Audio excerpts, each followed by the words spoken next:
Assalamualaikum warahmatullahi wabarakatuh. Apa kabar rekan-rekan honorer se-Indonesia? Pada video kali ini kami kembali akan memberikan informasi terkini terkait dua penyebab P3K tidak bisa melakukan resum di SS CSN. Mumpung masih ada waktu ya, dan ini masih bisa dirubah.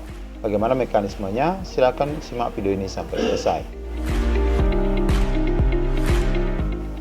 Baik rekan-rekan sekalian, kita masih membahas terkait rekan-rekan Prioritas 3 yang mendapatkan notifikasi mohon maaf bahwa formasi pada instansi sudah tidak tersedia.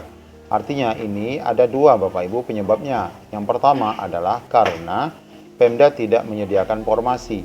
Namun yang jadi persoalan Bapak Ibu, karena di sini contohnya adalah mapel ataupun prodi pada dapodiknya bahasa Inggris. Nah, di satu sisi ternyata ada rekan yang lain yang berstatus sama P3 dan memiliki pendidikan bahasa Inggris juga yang berhasil resum. Seperti ini tampilannya. Ini ya sama-sama bahasa Inggris ya. Sama-sama bahasa Inggris, P3 juga, tetapi ini bisa resum. Nah, ini bisa resum, bisa melanjutkan untuk menyelesaikan pada resume. Nah, tentu sebagaimana kita sampaikan tadi, salah satu penyebabnya adalah karena Pemda tidak menyediakan formasi. Tapi seandainya ada rekan yang lain bisa resum, ini berarti Pemda menyediakan formasi. Meskipun formasi itu satu, maka semua yang memiliki jurusan ataupun prodi yang sama itu berhak mengikuti observasi ataupun penilaian kesesuaian. Sebagaimana pada video sebelumnya sudah kita bahas. Nah, Bapak Ibu, di sini kita mendapatkan informasi terkini ya, yaitu berkaitan dengan rekan-rekan yang memiliki status prioritas 3 tetapi mendapatkan notifikasi bahwa di instansi tidak ada formasi, padahal sebenarnya di instansi ada formasi. Di sini disampaikan saya muncul status prioritas 3 tetapi tidak bisa melanjutkan.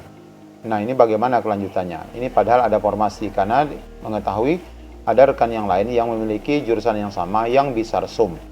Nah, di sini disampaikan jawabannya, rekrutmen P3K 2022 sangat berbeda dengan tahun sebelumnya. Untuk tahun ini semua peserta yang ikut wajib memiliki jam mengajar yang linear di Dapodik. Nah, ini ya.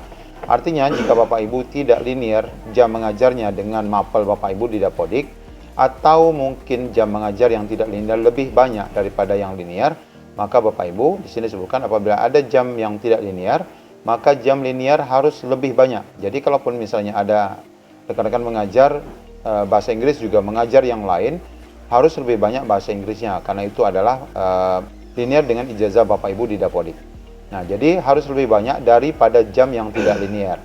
Nah, di sini kita ketahui data yang masuk di SS CSN dari Dapodik itu ditarik 1 Oktober. Jika tidak memiliki jam mengajar dan memiliki lebih banyak jam yang tidak linearnya, maka pada tahun ini tidak dapat mengikuti seleksi dan akan muncul pesan notifikasi tidak ada formasi. Padahal di Pemda ternyata ada formasi. Nah, dari hasil kasus ini tadi, kita coba mengecek Bapak Ibu data di Dapodiknya. Nah, ini kita dapatkan. Nah, di sini ya, salah satunya adalah disebutkan jika di jam linearnya hanya 0, ini menyebabkan rekan-rekan ini dinyatakan tidak memiliki formasi, meskipun sebenarnya Pemda menyediakan formasi. Kita lihat lagi di data Dapodik. Nah, ini adalah rekan-rekan yang tadi dapat mengikuti kesesuaian prioritas 3, karena di sini disebutkan meskipun dia ada mengajar juga kearifan lokal, ada juga mengajar seni budaya, tetapi di sini dia tetap ada bahasa Inggrisnya ya, tetap ada bahasa Inggrisnya. Dia masih linear mengajar. Nah, ini masih bisa mengikuti kesesuaian dan dinyatakan dapat meneruskan sampai resum. Tetapi bagi rekan-rekan tadi, yang satu lagi, dia tidak dapat menyelesaikan resum karena di dalam data bahan ajar, beban ajar di Dapodiknya, ternyata semua yang diajarnya tidak ada yang linear. Nah, semuanya diajarkan ada muatan lokal ataupun bahasa daerah ya yang diajarkan, padahal dia adalah jurusannya jurusan bahasa Inggris.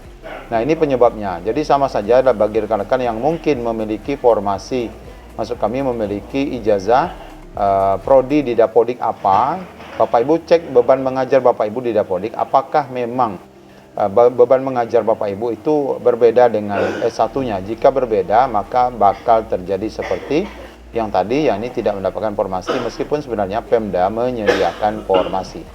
Nah, kita ketahui dari mekanisme kedua terkait seleksi kesesuaian, di sini disebutkan bahwa seleksi kesesuaian ataupun verifikasi itu dilaksanakan apabila masih tersedia kuota bagi P3K guru yang P1 ya, sisa dari P1, yaitu dilakukan dengan menilai kesesuaian 4 dimensi. Nah, salah satunya adalah kualifikasi akademik dan atau cerdik Bapak Ibu itu mempertimbangkan linearitas antara bidang tugas yang diajarkan atau dengan mata pelajaran dengan S1 Bapak Ibu, dengan ijazah Bapak Ibu ataupun dengan sertifikat Bapak Ibu.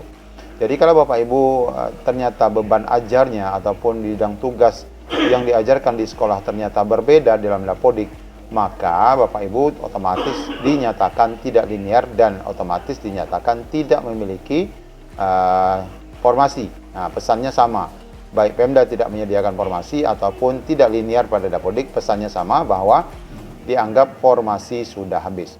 Nah, bagaimana solusinya Bapak Ibu? Nah, di sini kami baru juga mendapatkan bahwa silakan rekan-rekan masuk ke Dapodik, berkoordinasi dengan tim Dapodik, sekolah ataupun operator untuk menyesuaikan kembali di dalam Dapodik Bapak Ibu, sesuaikan dengan jurusan Bapak Ibu, dengan ijazahnya, sesuaikan dengan beban ajar Bapak Ibu, disesuaikan. Namun dengan catatan jangan sampai mengganggu mata pelajaran ataupun beban ajar guru lain, apalagi guru-guru yang sudah sertifikasi, supaya nanti datanya tidak nampak ya, tidak nampak ada sebuah perubahan signifikan. Ini masih bisa dilakukan menjelang penutupan Bapak Ibu. Karena sekarang masih tanggal berapa? Tanggal 11 ya, tanggal 8 ya. Tanggal 8 masih ada lebih kurang 1 minggu lagi untuk Bapak Ibu menyesuaikan di Dapodik, di Info GTK ataupun di Dapodik Bapak Ibu, beban mengajar Bapak Ibu supaya disesuaikan dengan prodi di Dapodik, dengan beban ajar Bapak Ibu selama di sekolah. Mudah-mudahan dengan terjadi demikian, maka nanti Bapak Ibu login lagi ke SSSN secara berkala, karena dia akan terus mensinkron, akan terus dibaca oleh SSSN saat Bapak Ibu loading ke SSSN, dan dia akan membaca ke data Dapodik Bapak Ibu yang terus dilakukan update dari masa ke masa.